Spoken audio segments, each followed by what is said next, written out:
안녕하세요. 지혜의 독서입니다. 이번에 독서한 책은 토바이어스 울프의 올드스쿨입니다. 토바이어스 울프는 삶의 리얼리즘을 표방하는 작가입니다. 그는 이 소설에서 그것을 생생하게 드러내고 있는데 그러기 위해서 선택한 소재가 바로 소설 그리고 소설가입니다. 흔히들 수필은 논픽션에 해당하고 소설은 픽션에 해당한다라고는 하지만 저는 수필이라도 상당 부분 픽션이 들어가 있고 소설이야말로 논픽션인 부분이 많다고 생각합니다. 자신이 겪은 사건과 경험을 토대로 말하는 수필은 소설만큼 아니 소설 이상으로 미화되거나 실제 이상의 슬픔을 꾸며내고 반면 소설은 꾸며낸 이야기라는 안전망을 두르고 진짜 자신의 이야기를 한다는 느낌을 받은 적이 많이 있습니다. 매번 읽을 때마다 수필은 가식적이고 소설은 사실적으로 느껴집니다. 그래서 저는 수필보다 소설을 더 좋아합니다. 이 책 서두에 마크 스트랜드의 아버지를 위한 애도가의 일부분을 적어놓고 있습니다. 아버지와 아들의 대화입니다. 아들이 묻습니다. 저한테 왜 거짓말을 하신 거예요? 아버지가 대답합니다. 난 항상 진실을 말한다고 생각했다. 다시 아들이 묻습니다. 저한테 왜 거짓말을 하신 거냐고요? 아버지가 대답합니다. 진실만큼 심한 거짓말은 존재하지 않고 난 진실을 사랑하기 때문이야. 진실과 거짓말의 차이는 무엇일까요? 그리고 소설과 사실의 차이는 무엇일까요? 더 나아가 소설이 보여주는 세계와 실제 세계는 어떤 차이가 있을까요? 소설 속 주인공의 경험은 가상을 가장한 어떤 실제 인물의 경험은 아닐까요? 이 소설에서 실존했던 여러 작가들과 소설들이 등장하는데 소설은 픽션이기는 하지만 사실을 대변해준다는 면에서 사실 자체이기도 하고 작가들의 사상과 세계관은 일반 사람들이 갖는 사상들의 표본이라고 할 수 있습니다. 이번에 읽은 이 책은 소설과 거짓과 진실의 삼각관계가 교묘히 어우러져 사회에서 만연하는 각종 사상과 나라에서 표방하는 프로파간다 속에서 나 자신의 세계관을 생각해보게 하는 소설이었습니다. 주인공은 나라고 지칭될 뿐 이름이 밝혀지지 않습니다. 나의 1인칭 시점으로 이 소설은 진행이 됩니다. 미국의 명문 사립고를 다니는데 나중에 퇴학을 당합니다. 이것은 이 책의 작가, 저자인 토바이어스 울프와 똑같습니다. 토바이어스 울프는 어릴 적 부모님이 이혼하고 약간은 불안정한 어린 시절을 보냈는데 명문 학교에 가고 싶어서 서류를 위조해서 입학한 후에 발각되었을 때 퇴학당한 경험이 있습니다.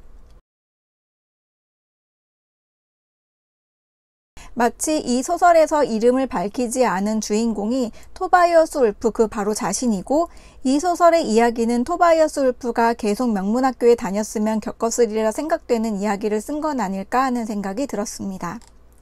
그럼 소설의 내용으로 넘어가겠습니다. 때는 1960년에서 61년, 그때로 미국 대통령으로 닉슨과 케네디가 경합을 벌이던 때입니다. 주인공이 다니는 명문 사립고 학생들은 모두 케네디를 좋아했습니다. 케네디는 글을 잘 쓰고 풍자와 촌철살인의 달인이었고 성격도 좋았는데 진짜 중요한 이유는 훌륭한 계층의 사람이었기 때문입니다. 케네디와 케네디를 좋아하는 이유에 대한 이런 설명은 이 학교의 분위기를 짐작하게 합니다. 학생들은 학교가 문학적 공간이라는 자부심이 컸습니다. 이 학교는 1년에 3차례씩 유명 작가들이 학교를 방문했는데 학생들은 자신이 쓴 소설을 제출하고 방문하기로 되어 있는 그 작가가 선택한 학생은 작가와 단독 면담을 가졌습니다. 이것은 아주 큰 영광이고 명예였기 때문에 경쟁이 치열했습니다. 주인공이 학교에서 맞이하게 된 첫 번째 방문하게 된 작가는 로버트 프로스트입니다. 로버트 프로스트는 농장의 생활과 경험을 살려서 소박한 농민과 자연을 노래해 현대 미국 시인 중 가장 순수한 고전적 시인으로 뽑히는 시인입니다. 존 F 케네디 대통령 취임식의 자작시를 낭송하는 등 미국의 개관시인적 존재였고 퓰리처상을 4번이나 수상했습니다. 주인공은 큰 화재가 나서 진압한 다음 날 아침에 소방관을 서사적인 방식으로 묘사한 시를 썼습니다. 전날 밤만 해도 화염 장벽을 뚫고 어린 소녀를 구출해낸 영웅이었지만 다음 날 집으로 돌아가 보니 토요일 아침이고 그의 아들은 TV를 보고 있고 소방관은 제대로 먹을 식사가 없고 부엌은 지저분하고 아들은 냉담하고 경멸 어린 시선으로 그를 바라본다는 내용입니다. 아주 현실적이고 생생한, 느껴지는 바가 많은 그런 훌륭한 시였습니다. 주인공은 자신의 글이 뽑혀서 프로스트와 면담하고 싶었지만 그 영광은 교내 문학 잡지 편집장인 조지 켈로그에게 돌아갔습니다. 조지 켈로그가 쓴 시는 가을 날씨가 막 추워지기 시작한 첫날 늙은 농부가 죽음의 입질을 느끼고 토해낸 독백이었습니다. 농부가 날품파리 소녀가 소젖을 짜는 모습을 바보처럼 좋아하며 그런 모습을 서정적인 어조로 노래하다가 뒷부분은 퉁명스러운 농부의 운명론적 어조로 마무리되는 그런 시였습니다. 시의 제목은 첫 서리, First Frost였습니다. 서리 프로스트와 시인 프로스트의 이름은 발음이 같습니다. 주인공은 도저히 우수작으로 뽑힐 만한 작품이 아니라고 생각되는 작품이 뽑혀서 의아합니다.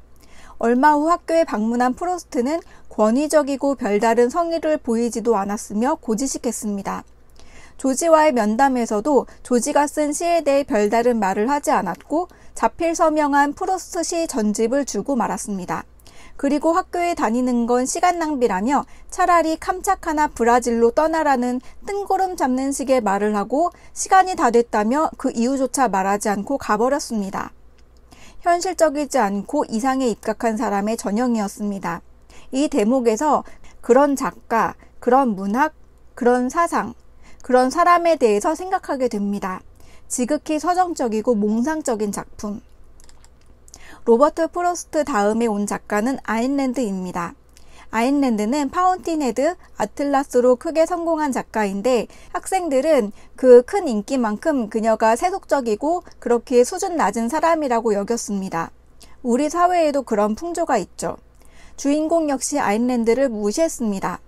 하지만 우연히 파운틴헤드를 읽고 거기 등장하는 주인공들의 의협심과 대담함, 용기와 기계에 감동을 받았습니다.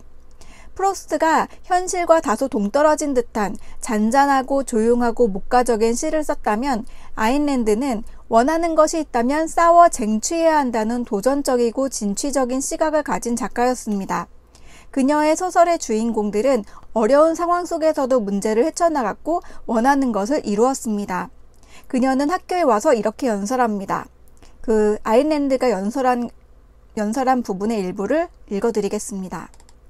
내 소설의 등장인물 같은 사람은 존재하지 않는다는 얘기는 부디 하지 마세요. 마음속에 품은 이상을 실제로 살아낸다고 해서 내 등장인물들이 비현실적이라는 얘기도 하지 말고요. 남의 아이디어를 가로채는 인간들이야 당연히 이상이란 실현 불가능한 거라고 말하겠죠. 현실적인 이야기는 그저 옆집에 사는 사람들의 이야기일 뿐이라고. 절망감에 빠진 천치들의 이야기, 아첨이나 떨어대는 평범한 인간들의 이야기, 타협과 실패의 이야기일 뿐이라고 말입니다. 왜 그런 말을 할까요? 여러분한테 영웅주의 자체가 비현실적이라는 믿음을 심어주려는 겁니다. 여러분이 스스로 무엇을 할 수 있는지 깨닫기도 전에 여러분 자신을 경멸하기를 원하는 거예요. 여러분 정신 차리세요. 여러분은 거인이 되려고 태어난 겁니다. 원시부족의 신이나 지상낙원처럼 바보 같은 공상에 희생되라고 태어난 게 아니라고요. 여러분의 가치는 어디서 유래합니까?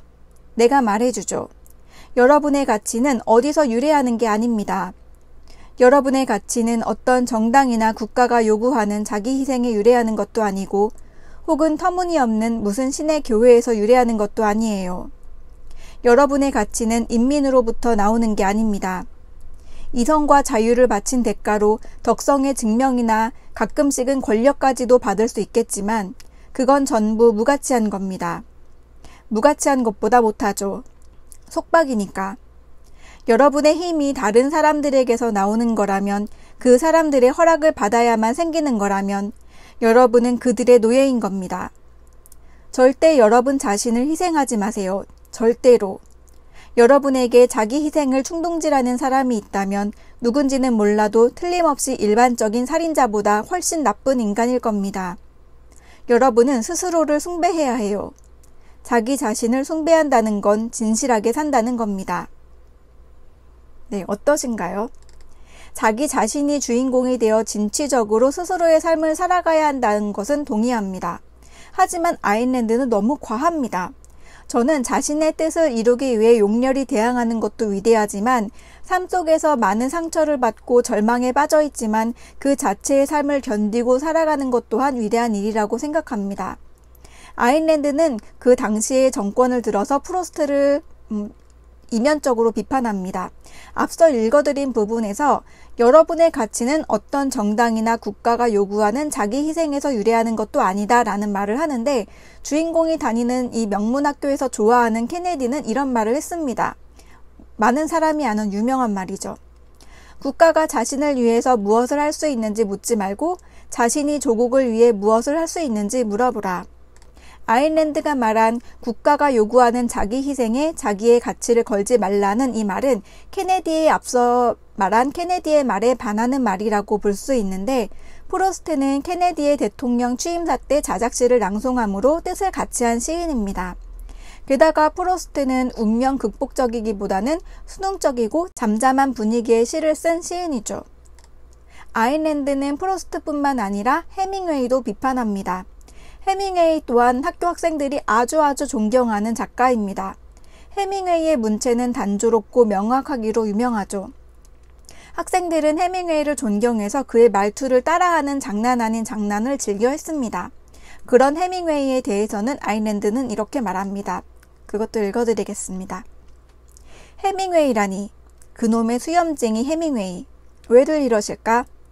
해밍웨이에게서 찾을 수 있는 거라고는 소위 이 나라 문학이라는 것들의 오류를 모조리 모아둔 것뿐이에요. 전제 자체가 나약하잖아요. 심약하고 패배감에 찌든 인간들만 나오고요. 해밍웨이는 삶에 대해서 전적으로 악의적인 감각을 가지고 있습니다. 그 간호사 이름이 뭐더라? 캐서린. 결말에서 캐서린이 왜 죽어야 하죠? 아무 이유가 없어요. 주인공인 중이의 자기 연민을 정당화할 만한 핑계를 대줄 뿐이죠. 도저히 읽을 수 없는 곤죽입니다. 다른 소설들은 더 나쁘다고 알고 있고요. 이후로도 해밍웨이에 대한 비판은 계속해서 이어집니다. 해밍웨이 소설 속 인물들의 지극히 인간적인 면모들을 아일랜드는 봐줄 수 없는 심약함과 패배감이라고 치부합니다. 그 연설을 읽던 주인공은 얼마 전 자신이 아파서 학교 간호실에 누워있을 때 자신을 돌봐준 할아버지 할머니가 잠시나마 초라하고 부끄럽게 여기기까지 했습니다. 하지만 이후 주인공은 혼자서 생각을 정리하고 자신의 가치관을 정립합니다. 저는 이 점이 그 무엇보다 중요하다고 생각합니다. 아무리 멋져 보이는 사람의 멋져 보이는 사상이라고 해서 무조건 따를 것이 아니라 세상을 폭넓게 보고 수용하고 기준을 잡는 것 말이죠. 한쪽으로 치우친 식견은 편협하고 폐쇄적인 세계관을 낳을 수밖에 없습니다. 세 번째로 학교를 방문하기로 된 작가는 바로 해밍웨이입니다. 주인공은 해밍웨이와의 면담이 그 누구보다도 간절합니다. 그러려면은 아주 훌륭한 소설을 써서 해밍웨이에게 뽑혀야 되는데 그럼에도 불구하고 주인공은 소설을 한 글자도 쓰지 못하고 있었는데 우연히 그때 다른 학교의 문학지 속에서 마치 자신의 이야기를 쓴 듯한 정말 이건 내 얘기다 라고 느껴지는 그 소설을 발견하고 이건 내 얘기다, 내 소설이다, 나의 진실이다, 나의 글이다 라고 생각합니다. 그래서 소설 속 주인공의 이름을 자신의 이름으로 바꿔치기해서 제출했는데 결국 그렇게 바꿔치기해서 제출한 이 소설이 해밍웨이에게 뽑히고 맙니다. 주인공은 이후 어떻게 될까요? 그것이 후반부에 이어지는 중요한 사건입니다. 그리고 후반부에서 또 하나 주요 사건은 학교 학생주임 선생님에 대한 비하인드 스토리입니다. 이 이야기를 통해 대단해 보이는 사람의 이면에는 또 다른 이야기가 있을 수 있고 훌륭한 사람이라도 누구나 비밀이 있다는 것을 생각하게 합니다. 잘 나가다가 나락으로 떨어진다 해도 거기서 또다시 삶이 이어지며 그 삶을 이어가는 것 역시 위대한 것이라는 것을 느끼게 합니다. 주인공이 표절한 소설에 대해서 말씀드리자면 그는 그 소설에 이끌려서 표절이라는 생각조차 못합니다. 완전히 자기 자신의 이야기였기 때문에 자신의 소설, 자신의 글이라고 생각합니다. 표절 문제를 떠나서 어떤 소설은 이 책의 주인공이 느꼈던 것처럼 이건 마치 내 얘기다 라고 느껴지는 경우가 있습니다. 누군가의 내면을 드러내주고 공감하고 대변해주는 것. 그것은 소설이 갖는 매력이자 소설의 의의가 아닐까 생각이 듭니다. 작품 속의 주인공이 나로 느껴지고 모든 상황에 빠져들어서 용기와 위로를 받기도 하고 응어리졌던 마음이 풀리기도 하고 외로움이 덜어지기도 합니다. 그러면서 한쪽으로 치우칠 뻔한 감정과 관점이 중립을 찾기도 합니다. 그리고 나와 동일시되는 주인공이 어떤 일을 도전하거나 해결할 때 나의 또 다른 가능성을 보기도 하고 나와 같은 누군가가 있다는 생각에 주인공과 한 팀이라는 의식 속에 세상에 더욱 솔직하고 당당하게 자신을 드러낼 수 있게 되기도 합니다. 작가들과 그들의 문학에 대해서 말해보겠습니다.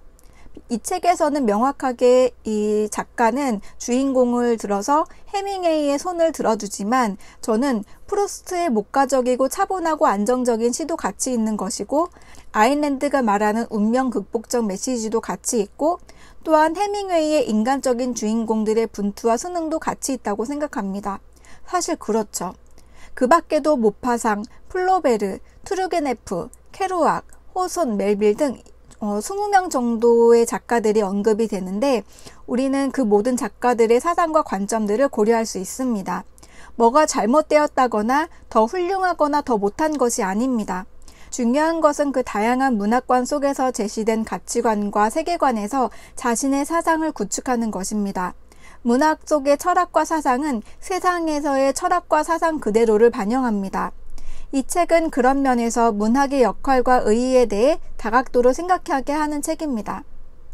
어렵게 논의하는 형식이 아닌 이야기 자체를 통해 느끼게 하는 흥미롭고 훌륭한 책입니다. 저는 정말 재미있게 읽었습니다. 특히 해밍웨이를 좋아해서 더 생생하게 읽었습니다. 주인공의 경우는 앞서 말했듯 해밍웨이를 제일 존경하고 해밍웨이를 자신의 사상과 맞는 작가로 받아들이는데 독자인 우리는 주인공이 자신의 입장에서 세계관과 문화관을 구축해 나가는 과정을 지켜보고 그 주인공을 인정할 뿐 주인공의 선택을 우리는 그대로 따르지 않아도 됩니다. 사람마다 다르니까요. 정답은 있는 것이 아니고 판단과 선택은 지극히 개인적이며 또한 스스로 해야만 하는 것입니다. 영상은 여기까지입니다. 이번에 독서한 책은 토바이어스 울프의 올드스쿨이었습니다. 참고로 토바이어스는 스탠퍼드 대학교 인문대학 교수로 영문학과 문예창작을 가르치는데 한때 타블로를 지도한 교수로 국내에 알려진 그런 작가입니다. 그래서인지 타블로가 이 책에 대한 멋진 독서평을 남겨놓기도 했습니다. 좀 친근하게 느껴지시나요? 지혜독서였습니다. 감사합니다.